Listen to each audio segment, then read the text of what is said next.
The Galactic Council had made their first mistake 300 years ago when they declared humanity extinct.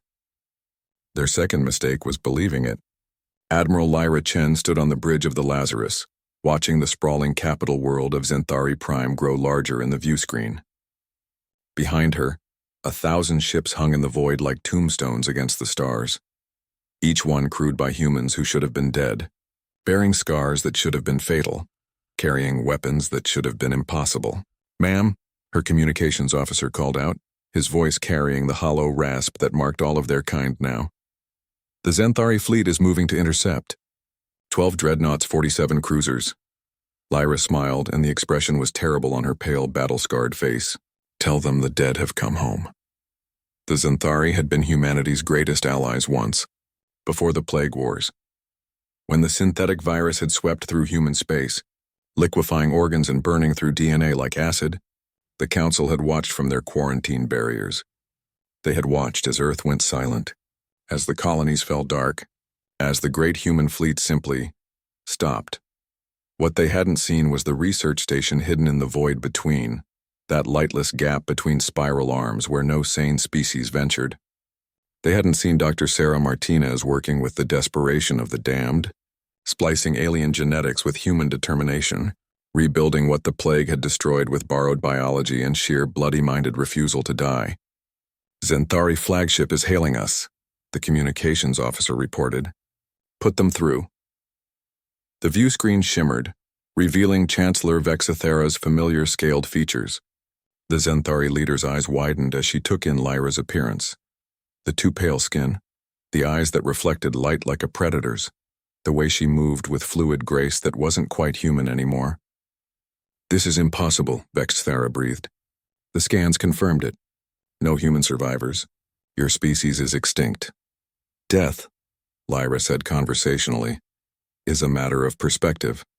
She gestured to her crew, and the camera panned across the bridge. Each face told the same story.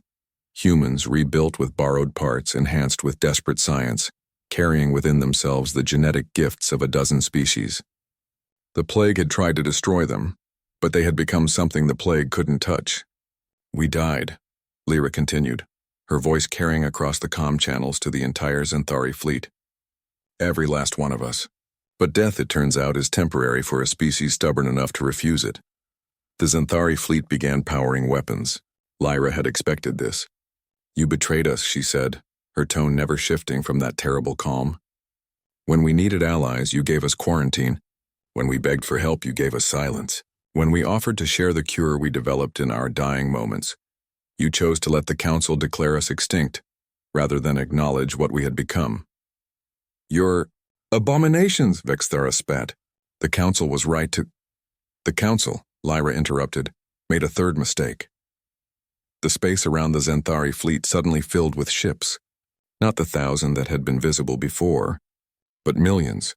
A vast armada that materialized from stealth fields and fold space generators. Each vessel marked with the insignia of a species the Council thought safely enslaved or extinct. They assumed we were the only ones who refused to stay dead.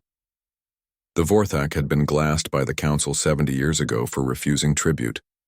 Their crystalline forms had been too alien for the plague to touch, but the Council's antimatter bombs had been disturbingly effective, until Lyra's people had found their survivors in the deep ice of their homeworld's moon, growing new bodies from scattered fragments of themselves. The Ethereal Collective had been declared a terrorist organization and hunted to extinction after they'd developed technology that made their entire species technically immortal. The Council had spent decades tracking down every last ghost ship and quantum consciousness. They'd missed the ones that had learned to hide in the spaces between dimensions. The hegemony of bone had been the Council's most feared enemies, until an engineered plague had rotted their calcium-based biology from within. What the Council hadn't realized was that their species had backups, consciousness encoded in their very genetics, waiting in deep vaults for the day someone would know how to wake them. "You see," Lyra said as the Zenthari fleet found itself outnumbered 1,000 to 1 by species that history claimed were extinct. "The dead have been very busy. We've been finding each other, sharing technology, comparing notes on exactly how the benevolent Galactic Council has been maintaining peace.